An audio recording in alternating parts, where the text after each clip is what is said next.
entendu cet évangile aujourd'hui, on parle de la restauration. Comme vous regardez votre télévision ou écoutez vos d'autres, c'est la même chose. Et il y a des Cassandres, c'est-à-dire des gens qui disent c'est la fin, c'est terminé, la planète se meurt, etc. L'Église a changé, il n'y a plus de loi, chacun fait ce qu'il veut. On entend toujours ça. Eh bien, moi, je vous dis aujourd'hui, il faut que vous osiez vous risquer. D'ailleurs, à la suite de l'évangile que le Père René n'a pas voulu lire parce que c'était trop long, il y a justement cet appel, réveillez-vous. Nous passons, il faut bien dire, la plupart du temps à dormir. C'est-à-dire qu'on n'est pas éveillé à tout ce qui est en train de se passer aujourd'hui.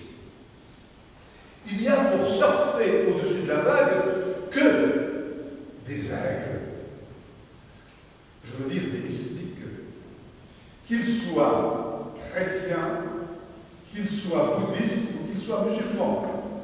Je pense aux soufistes, aux soufis, n'est-ce pas, musulmans, qui sont des mystiques qui planent comme des aigles.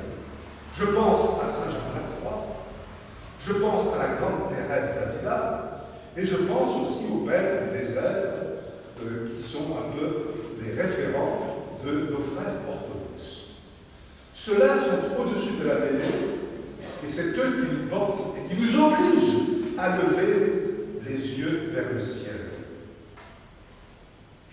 Nous sommes riches de l'Évangile, qui est une parole bouleversante. Un communiste disait un jour, si nous avions un livre pareil, eh bien le monde serait en feu. Et nous lisons l'Évangile sans pour autant prendre la substantifique moelle, l'essentiel qui fait de nous des hommes de Dieu. Quand on prend l'Évangile, je ne vais pas tout reprendre et donner comment Jésus, encore nous, qui s'interpelle, nous pique un petit peu. Regardez, notre manière de voir les choses, très moralisante. Marie la Mère et Jésus. Et il faut le faire. Vous vous imaginez un grand prince de l'Église en train de se laisser caresser les pieds par une prostituée?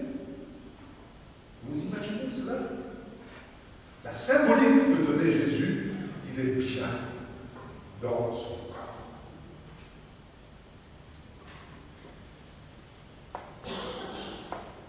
Rappelez-vous aussi l'histoire lorsqu'un jour Jésus rencontre un possédé. Il criait, alors les parents disent, aide-nous, personne n'a pu chasser le démon étendu.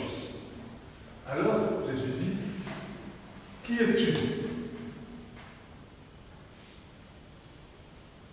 Nous sommes légions, donc des centaines d'esprits dans cet homme. On sait que tu es le Fils de Dieu. Sors de cet homme. Sortez de cet homme, dit Jésus. Et il y avait là, de l'évangéliste, un troupeau de porcs. Permets-nous de nous jeter dans ce troupeau de porcs. Jésus leur permet et le troupeau va se jeter à la mer. On peut rester sur cet évangile à un sens idéologique. Mais quand on va plus loin, nous savions qu'au temps de Jésus, il y avait deux manières de croire. Ce qui s'appelle la purification, que nous avons regardé. Rappelez-vous, les plus anciens parmi nous, on ne devait pas communier avoir mangé, boire après minuit. C'était la loi de la pureté légale. Il ne fallait pas prendre l'hostie avec les dents, sans quoi on faisait un sacrilège, etc., etc., etc. Jésus a envoyé promener dans la mer tout cela, tout ce qui est de l'ordre de la pureté légale, en disant, ce qui est important, ce n'est pas de se laver les mains, c'est pas de manger du pain ou pas en manger.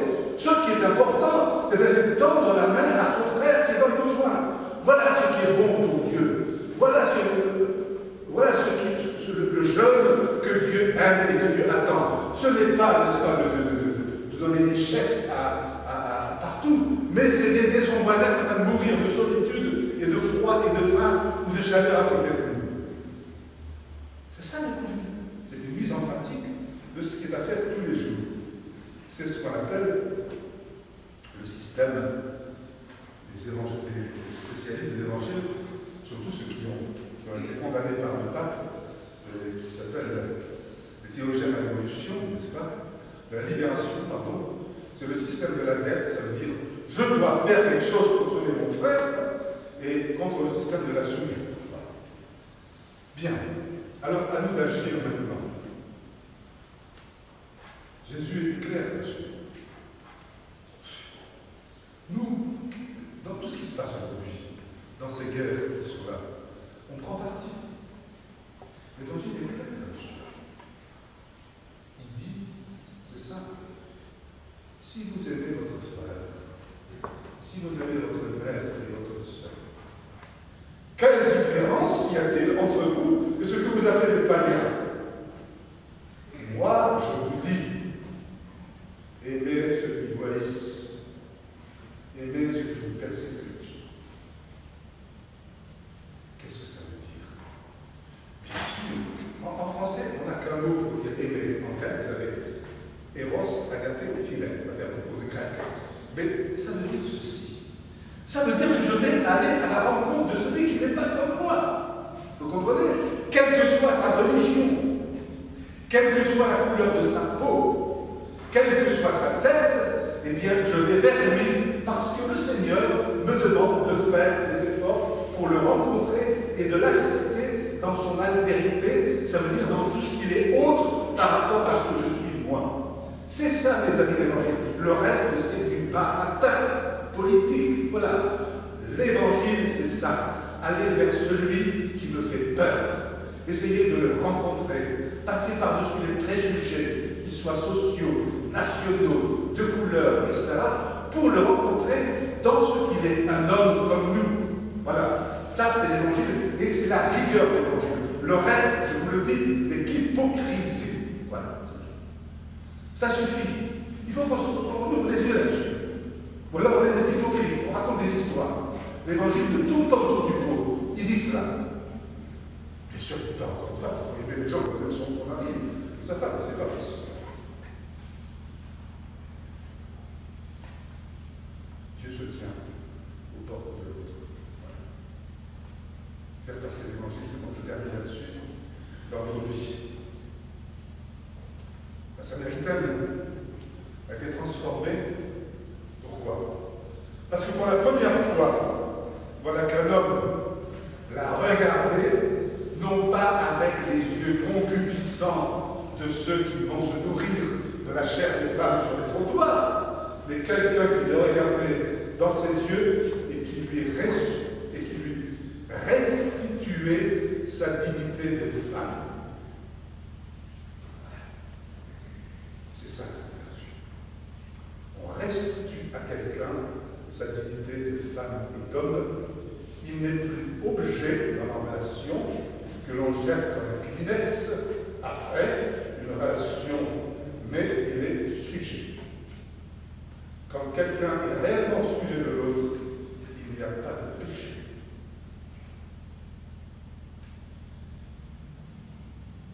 Il faudra aussi changer la manière de voir. Je m'excuse d'interpeller. Il y a ici parmi nous quelqu'un qui est là, que j'ai connu, que j'ai baptisé, qui a voulu être prêtre, et qui pourrait être prêtre maintenant. Vous m'entendez bien? Il faut que vous battiez avec nous pour que le bon Dieu donne au Saint-Père, notre Père, avec l'aide de l'Esprit Saint, l'idée de ordonner des jeunes